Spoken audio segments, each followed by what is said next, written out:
when I decided to do it, I started doing research on the lynx, and I don't have to do a lot of research because I've been doing this for so long. I know animals so well that usually I don't really need a lot of reference material to start something. So basically the concept I put in, the initial sculpting part of it was done very quickly because I just saw it in my head. And then I go on and finish the clay original, which you see right here. And then from there, we have a great company here in town that they scan it, they work just with sculptors. And they scanned the smaller one, and then they milled the foam armature that's underneath. And I have them mill that so that I can put about a half an inch of clay over the top of the milled styrofoam.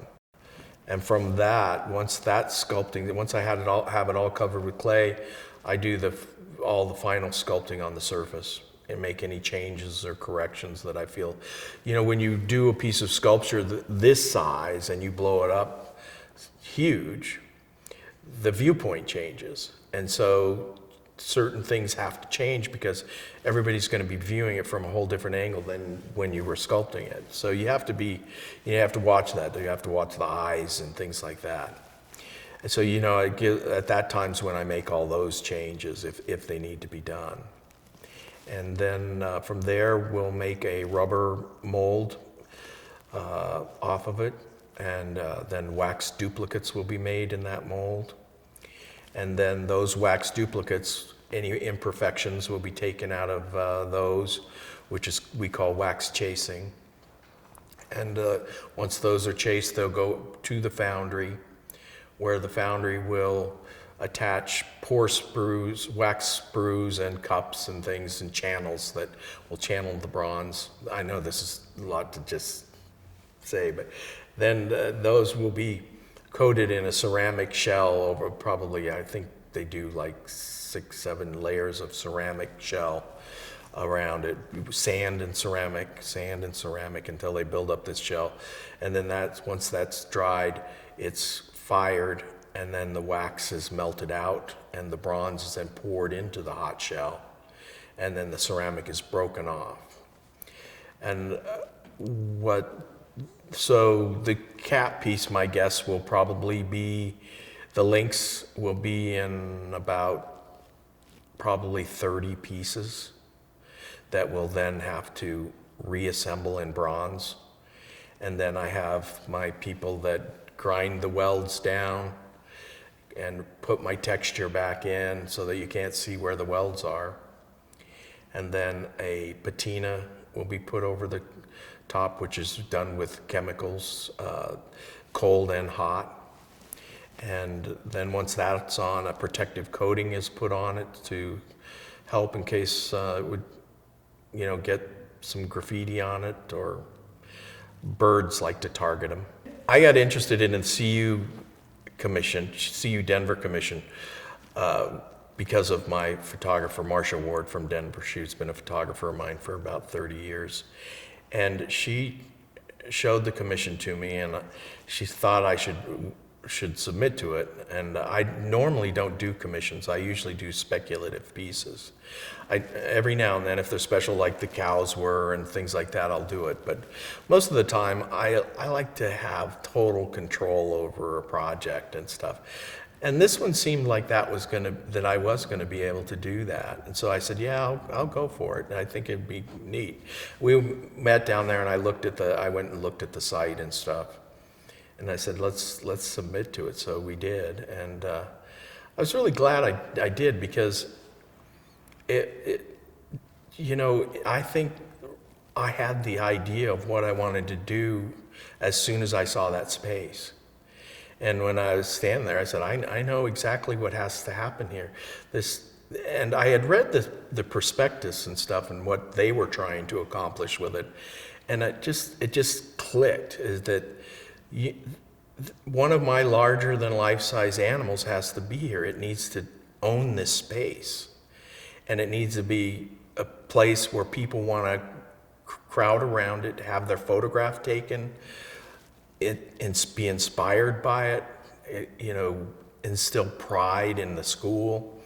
And I think the piece ended up doing all of that. And I think it's going to be something that the students or their family or their friends or people, anybody that comes to the school is going to recognize just how meaningful that is. And I think it's going to be something that the people are going to take with them for a long time.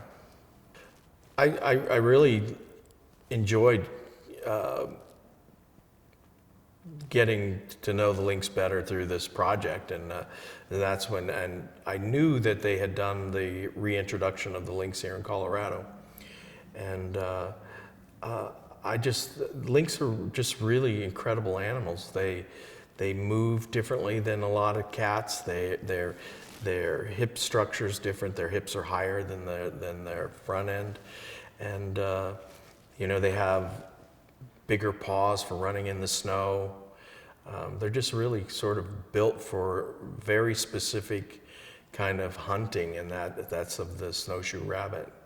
My whole thought process in creating Milo was to create a piece that had that strong vision or strong presence like the Sphinx does, and or the lions in front of the New York Public Library.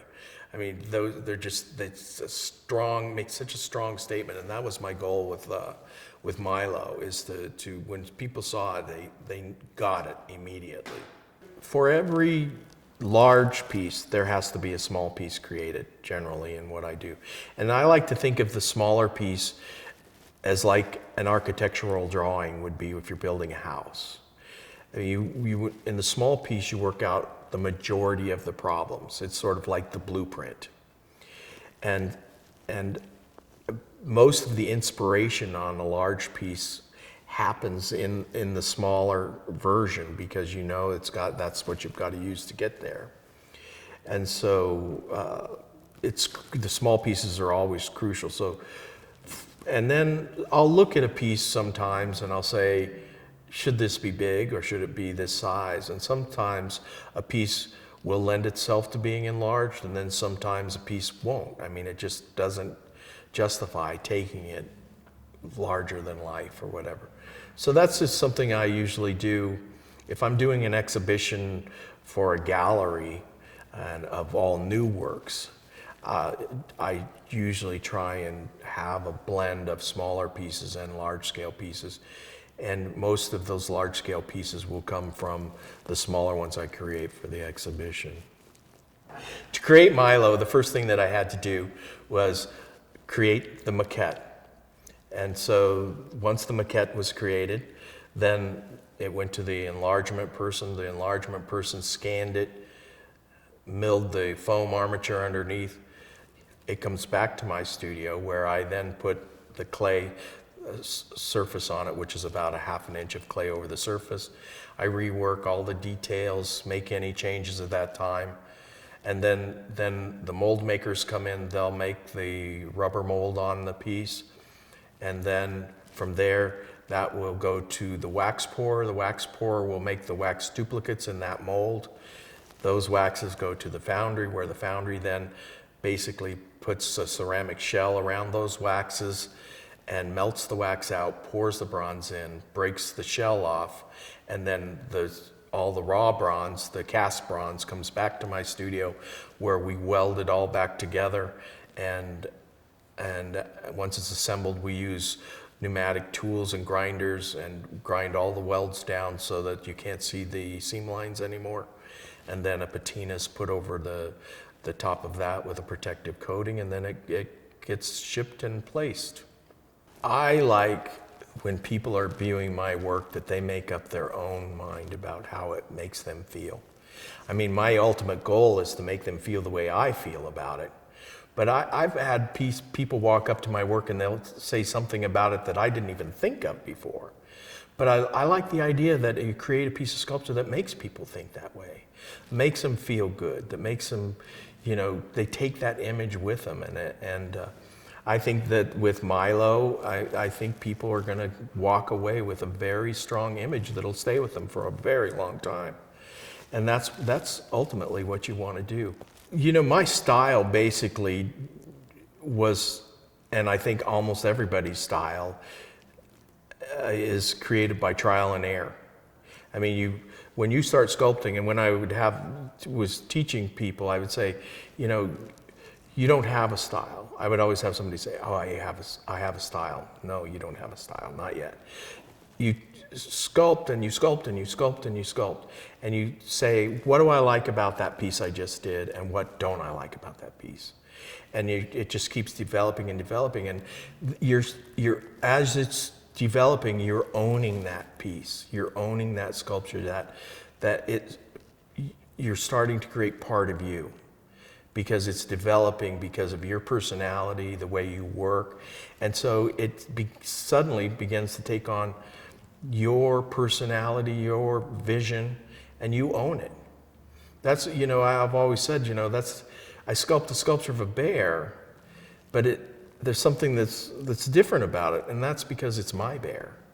It's my vision. It may not be exactly anatomically correct, but it came from years and years of being inspired and working with things anatomically correct, and I grew my style from that. And it's you really know when you probably hit something that is identifiable by people from across the room. And when you finally get to that point, I mean, that's when you've actually developed a style. When somebody can walk into a room and they're across the thing and they say, that looks like a Dan Ostermiller over there. I mean, that's when you know that you've probably got something there. But the important thing is that a sculptor or an artist should never stop growing. And so I constantly am challenging myself to do something different.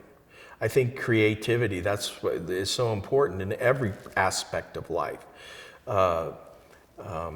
You know, I say everybody has creativity. It's just about where you channel it, how you channel it. You know, you can be a creative garbage man, you can be a creative lawyer, you can be a creative. It's just that you look at something and you say, what's a different way that I can do this? How can I do this better? Or maybe not better, but different.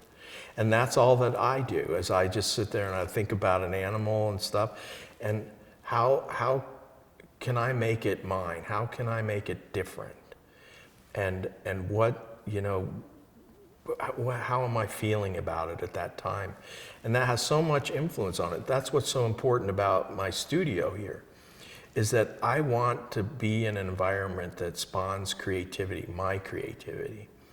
And so that when I walk into my studio and I start thinking about an animal that I want to do, you know, it's there.